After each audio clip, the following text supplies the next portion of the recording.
I would like you to start today's lesson by taking a piece of paper and drawing a line down the middle and then across the middle. So one horizontal line and one vertical line. This will divide your paper into 4 sections. Then I would like you to follow the instructions on the screen. And you're going to draw a simple picture in each quarter of the paper. The first one will be something you do every day.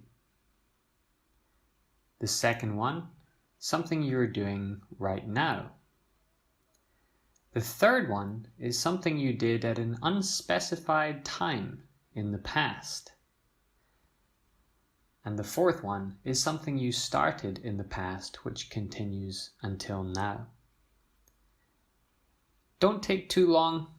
You don't need to be an expert at drawing, but pause the video for a few seconds and draw a simple picture in each section of your paper.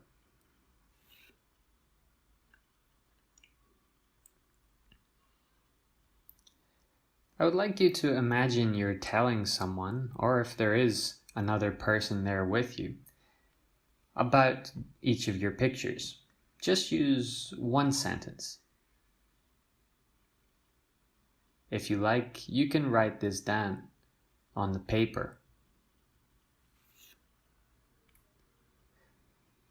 I'm not very good at drawing, and so I'm just going to choose 4 pictures that represent what I would draw. You can see in the top left, box number 1, there's some cereal.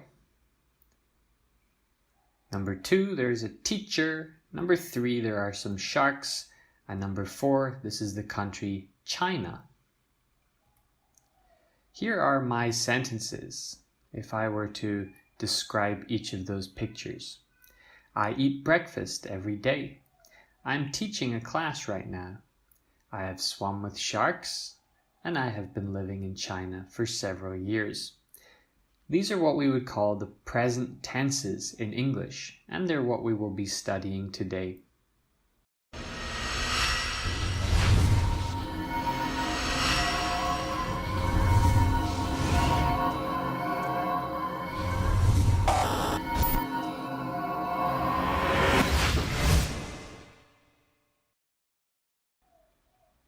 This is the second in a video series that is based upon my book, Grammar for IELTS Writing.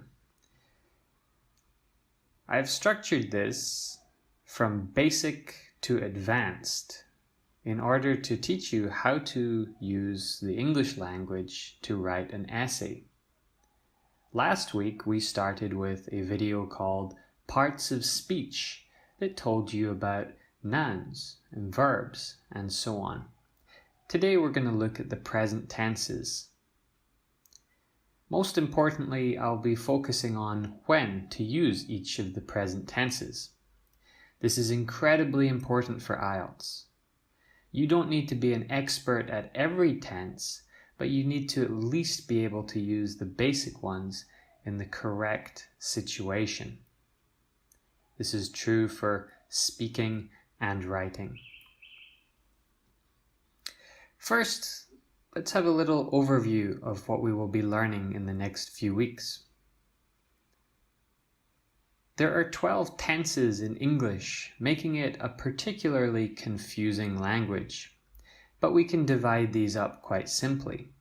There are 3 times: past, present, and future. And each of these can be divided into 4 aspects. We call them simple, continuous, perfect, and perfect continuous. It is important to know how and when to use these tenses for each part of the IELTS speaking exam. This is a picture I found online that outlines the tenses in English quite easily. As we can see, each of the times can match up with each of the aspects to make past simple, present simple, future simple, and so on. This is quite useful for identifying patterns. Notice we can see here there is was eating, so eat, verb ing, am eating, eat, ing, and will be eating, eat, ing. So we can see these repeated patterns, and they can help us to identify the correct aspect and help us to form the verb tenses more readily. The first tense we're going to look at today is the present simple. We can see it is divided into three parts: the positive, negative, and question. You might see these referred to as affirmative, negative, and interrogative, but they all mean the same thing. This graph shows each of the common pronouns: I, you, we, they, he, she, it, and how they would be used in positive, negative, or question form with the verb talk. We can see a little more detail here about how we form the present simple. Now, this is stuff most students are going to know already by the time they're studying IELTS. But we're going to look at some of the trickier parts that would help us avoid mistakes. So to do that, I'd like you to look at this list of 12 words and think for a moment about the rules for forming them when they are matched with the third person singular, that is he, she, or it.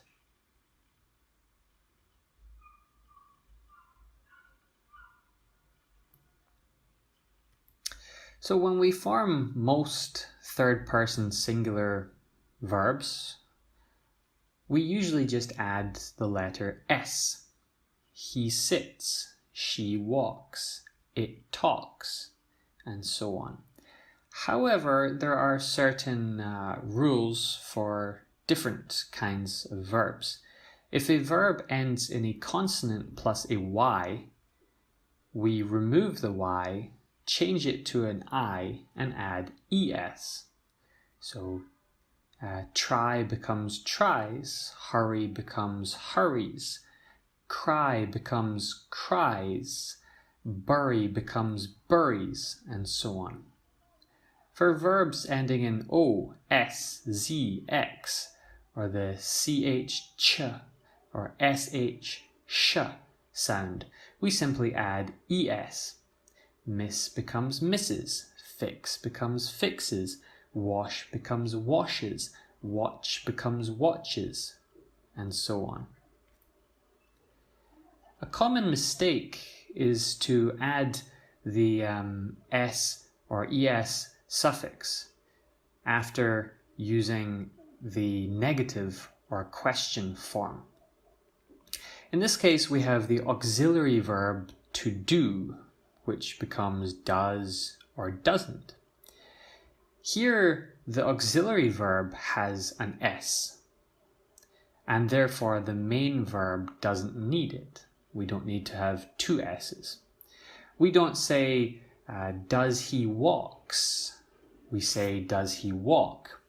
In this case, we have the S in does, so we don't need an S in walk. Likewise, we have the negative form, he doesn't walks. That's no good because we have two S's. Instead, we should say he doesn't walk. This is a common mistake in speaking and writing, and something that you should avoid in your IELTS exam. Now we're going to focus on when to use the present simple tense. And here we can see 5 different uses. However, we're going to focus on the first 2 uses today, as these are by far the most common. Now, I'll just take a moment to say that use number 3, directions and instructions, you might encounter this in the IELTS listening exam. You could certainly encounter it in daily life. For newspaper headlines, well, this might be how your IELTS reading headlines are made up. But I don't think present stories is particularly useful for the IELTS. Instead, we're going to look at numbers 1 and 2 here. So perhaps the most common use of the present simple is to state facts or general or permanent situations, as is written here. Think of anything that we know to be true. In this case, a good example, the sky is blue, or the grass is green. These things are generally true in life, they're considered facts, and in this case we're using the present simple for the verb to be. Another fact, of course, water boils at 100 degrees Celsius, or water freezes at 0 degrees Celsius. We take the verb to boil and we add the letter S. We're making this into the present simple. Talking about what an animal eats, like a frog. Well, this has been something that's gone on for many millions of years. So in this case, we use the present simple as well. So we can see this timeline here. Anything that is true, that is always true, we can use the present simple for. Another extremely common use is for repeated actions, something that has happened throughout time and continues to do so. Think about any phrase where we use the word every or on and then a particular time. We'll probably use the present simple for that. We can also use the present simple talking about schedules, such as times that movies are shown at the cinema or that a train leaves from the station. You could say the train leaves at 5 o'clock. Now this is talking about 5 o'clock. This is a time in the future, but we still use the present simple because it leaves at 5 o'clock every day. Likewise, if you ask your friend, what time is the movie on tonight? Your friend might reply, the movie begins at 8:30. In this case, we're using the present simple for the fact that this is a repeated action. The movie shows every day. Here is a list of 6 sentences using the present simple. They contain mistakes. I would like you to pause the video, try to identify what the mistake is, and change it to make it correct.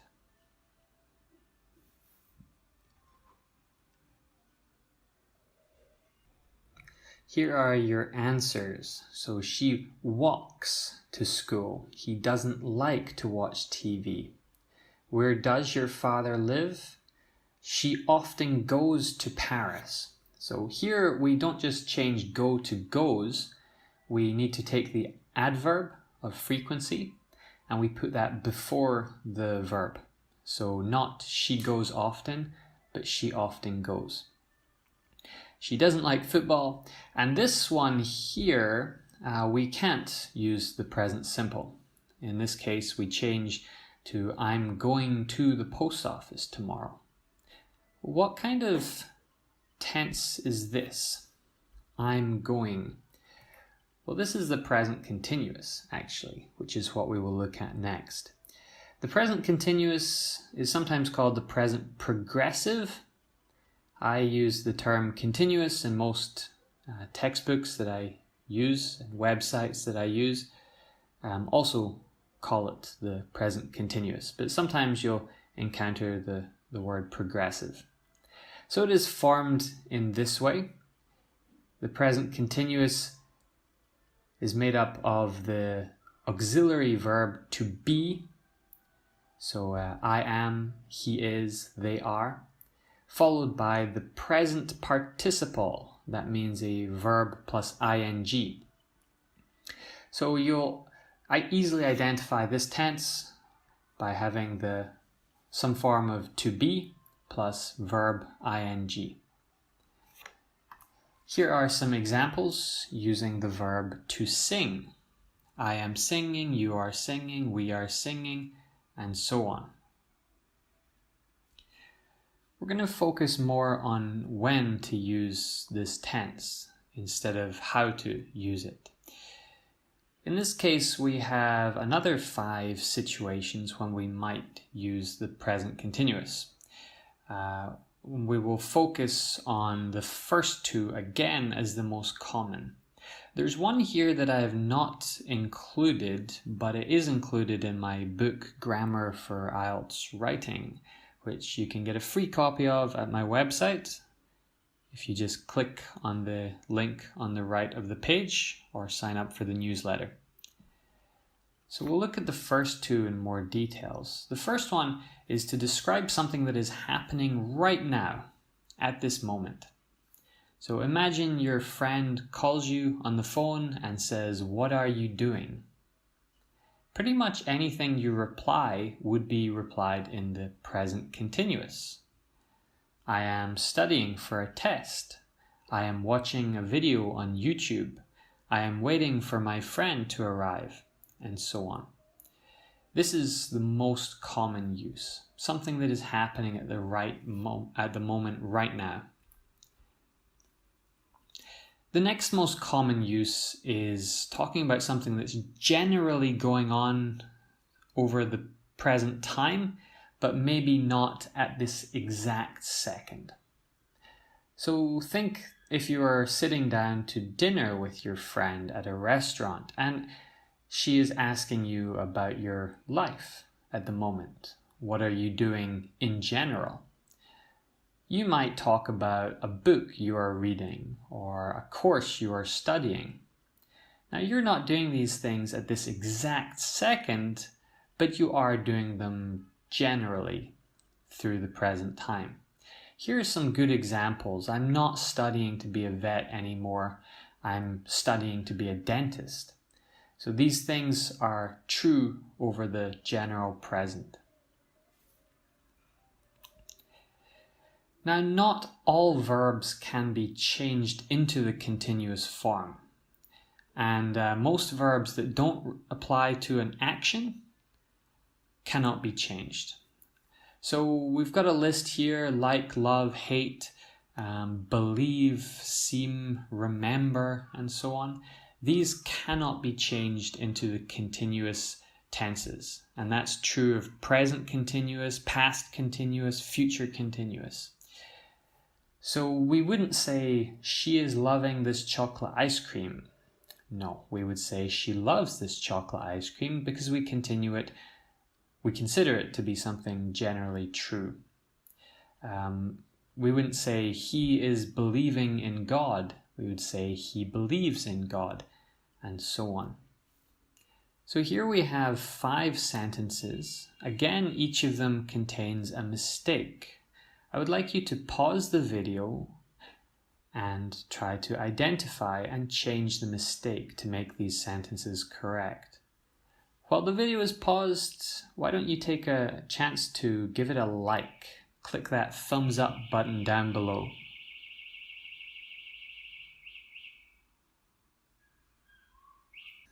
Here are our answers. He is watching TV. We are having a meeting. Are you not coming to the cinema? I work hard every day. Okay, in this case, we need to change the tense again. We cannot say, I am working hard every day. So this is a repeated action. It's something, we see the word there, every. It shows it is repeated, so this is when we use the present simple. And finally, we can see believe is not a continuous word. We have to change this to the present simple as well. Next, we come to present perfect.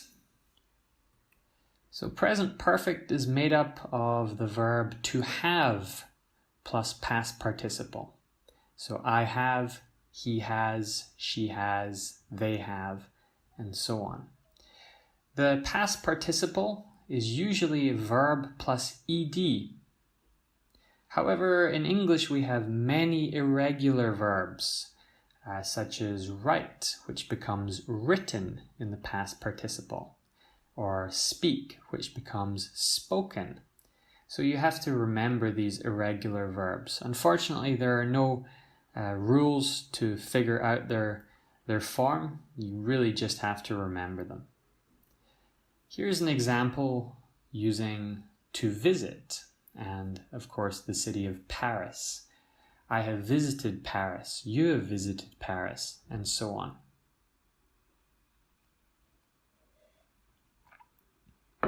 Looking at our uses for the present perfect, we use it to refer to anything that happened in the past at a time that is not specifically stated.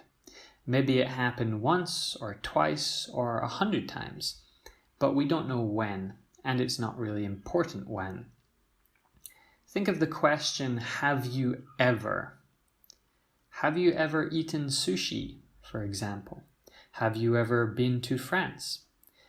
When you would answer this, you would say, I have eaten, I have been to. We can also use this tense for actions that were carried out in an unfinished time period, usually a short time period, as of the time of speaking.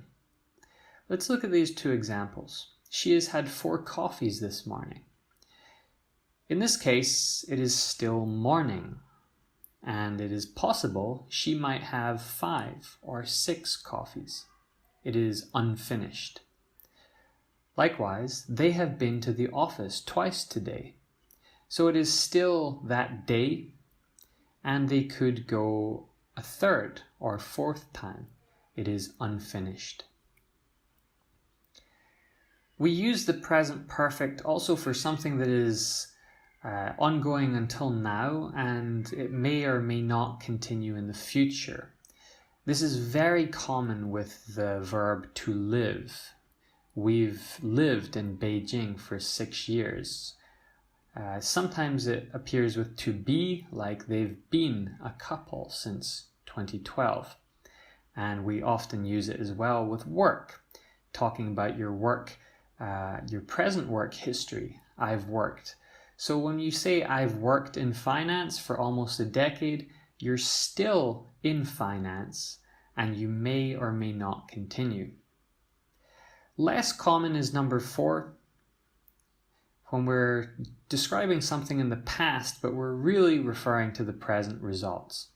So if I say I've lost something, for example, I'm talking about it in the past, but really it's the realization at the moment, in the present, of finding that I've lost something.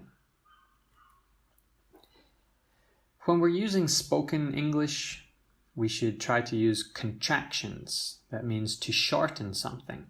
So for the IELTS speaking exam, you would want to contract I have to I've, you have to you've, and so on.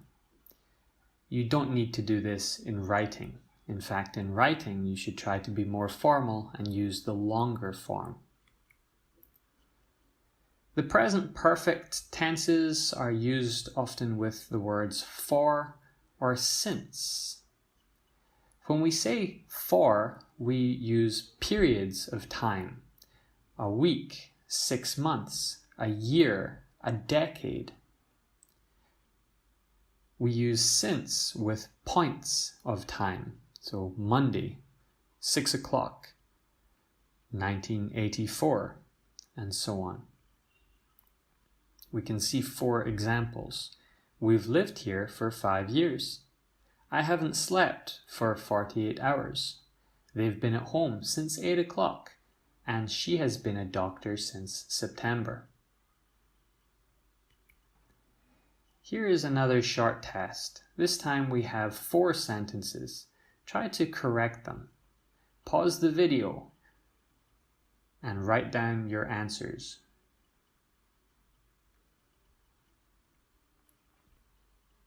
Here are the correct answers. I have been a secretary for 5 years. The next one, I saw him yesterday. So in this case, we have to change the tense. There's no way we can include yesterday. She's liked him for 6 months and he has eaten all the pizza. Remember, some verbs are irregular, not eaten all the pizza, but eaten all the pizza. Finally, we come to the present perfect continuous. The present perfect continuous is kind of like a mix of the perfect and continuous forms of the present tense.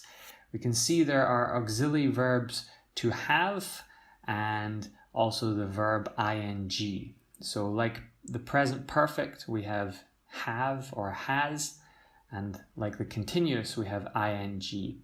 There's also been included here, and this never changes form throughout all the different types. So have been, has been. Look at these examples. I have been studying, you have been studying, we have been studying, and so on. Notice that it stays fairly consistent.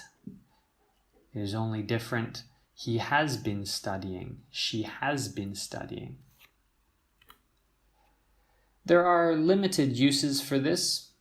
We'll just look at two here. We use the present perfect continuous to describe an ongoing activity and the length of time that it is continued. So if I said, I've been learning Spanish for 6 months, it would suggest that it's been 6 months since I started, but that I am very definitely continuing into the future. If I was to use the present perfect, I have learned Spanish for 6 months, it would be less certain that I'm going to continue studying it in the future. They've been caring for that sick dog since last Monday. Well, again, it suggests they will continue caring for that sick dog. We can also use this in conjunction with another verb tense to talk about recently finished but uninterrupted action. So here we look at she's been dieting recently. So this is the present perfect continuous, she's been dieting.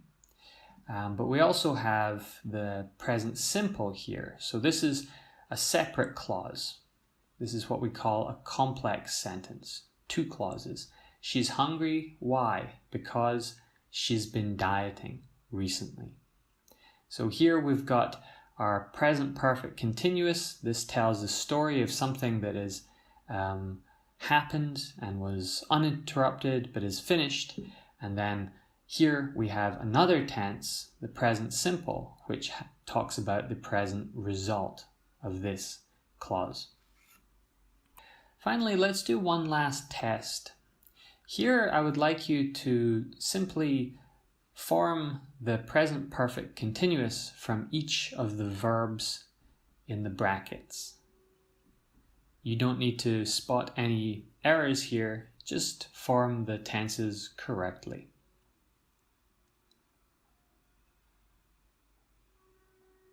And here are the correct answers. We have been living in this street for 20 years. He has been working in the garden since morning. It has been raining since yesterday. I have been using this laptop for 3 years. And the workers have been demanding higher wages for a long time.